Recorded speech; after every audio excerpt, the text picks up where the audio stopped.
I'm also going to welcome Paras Tomar here on the broadcast. Paras, thanks for your time here. You did tell me a while ago that you mentioned that you also are a user of TikTok. In the view of the government now saying that this has got to do with security, privacy, these apps have been under the scanner for a while now. What do you make of the decision? So we've been here, done that. We've actually been here in the past where TikTok did get banned in the past. And it was the same. It was taken off the Play Store. Now, if you see even now, I have about 3.5 million followers on TikTok. Vis-a-vis on Instagram and stuff, it's much lesser. So the government's conversation about the fact that they're saying it's a data and a privacy problem, and that has been the center of this whole debate this particular time. The last time around when they took off TikTok, it was about content moderation. But I think as creators, for us, this is a very tricky situation because there is a large part of money, there's a large part of employment that happens to the new generation.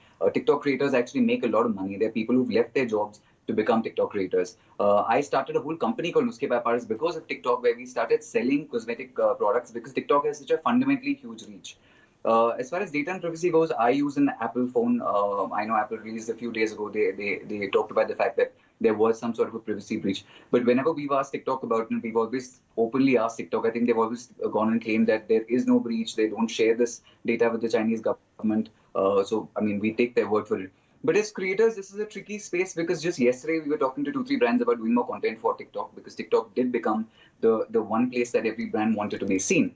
The money that we make as creators on TikTok is much higher than any other platform. So for us, I think that is a big hit. I also employ a lot of people in my company, which is Nuske by Paras. So when you're seeing that amount of money, which will probably not be coming in, it is a concern. So yeah, that when that happened last night, we were wondering how far this is going to go. I've been told that I think TikTok is a meeting with the government where they'll be able to sort of figure out and tell them what they can do and why they're doing it. So I am looking forward to knowing what happens at the end of that meeting. You know, Paras, what about alternatives? What are the options that the government then would be looking at in terms of promoting our own apps made in India? And how popular really would they get? All of these questions at this point in time appear to be unanswered, isn't it?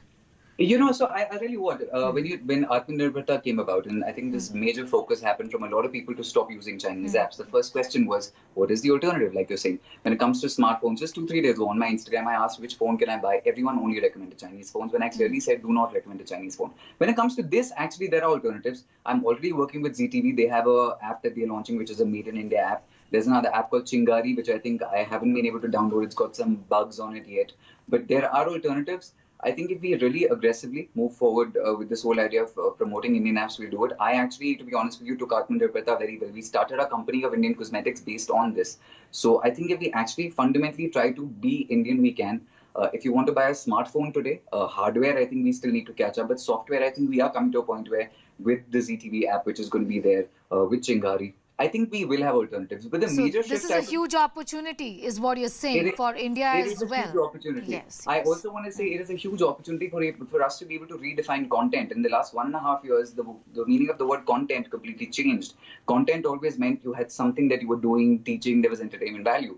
With the kind of content that TikTok made, slow motion, a video of me jumping off a hill or on a tree was called content. So I think now a lot of creators can also use this opportunity for two things. One, to back an Indian company. Second, to actually go back to doing content where we were actually talking about stuff. And I think that might be an interesting proposition for us. Paras, at this point in time, you did mention that you're already started to explore other options. Just talk to us a little about this. And for our viewers, many of whom, including TikTok users, are saying, just tell us about the alternatives. What would you say?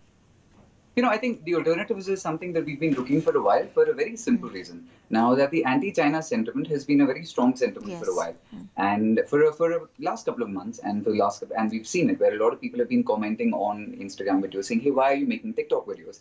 And so people like me, I very seldom make the TikTok conventional videos of the lip sync and the song and dance. A lot of my videos is Paras Kinuske, which is information. Now here's what I thought was interesting: when the same video was going on a platform like Instagram, it gets about 30,000 views. Now the same video on TikTok would get about 5.5-6 lakh views. So my question to people always was not about what the users are making, but the fact that you are consuming the same content and choosing the Chinese platform over any other.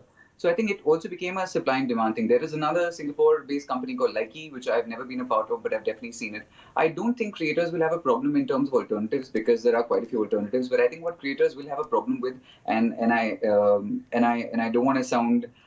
This is a tricky time to praise TikTok, but they are incredibly professional with the way they work. Now, we work with the Indian team in TikTok. Like you guys very rightly said, they employ a lot of Indian people here. The way they work In fact, that can be a template for other social media platforms, short video platforms that will come up. They actually provide incredible amount of opportunity, and the amount of money we've made because of TikTok has been tremendous. But for creators, now that there will be other alternatives, it will move. I've already got a call from 2 brands, like I was telling you earlier. They've saying he will continue making Instagram videos. I don't think creators will have the trouble to switch, and I don't mean to sound somebody who's lacking loyalty, but I think they have other alternatives. From the Okay. India perspective, if you look at it as creators, if we can start pushing Indian brands, TikTok has the world's highest number of downloads from India. There is so much money that's coming in from us and going to China, and that is a fact. Whether ByteDance is a Chinese company, etc., is a whole other alternative. So if you just take the China part out and say, let's just focus on India, Yes. I think with the amount of money that comes, I think that is something we could focus on, would be a good thing. All right, Paras Tomar, thank you for your time here. Thank you for your perspective on that important story that we are tracking. What are the options really before the country?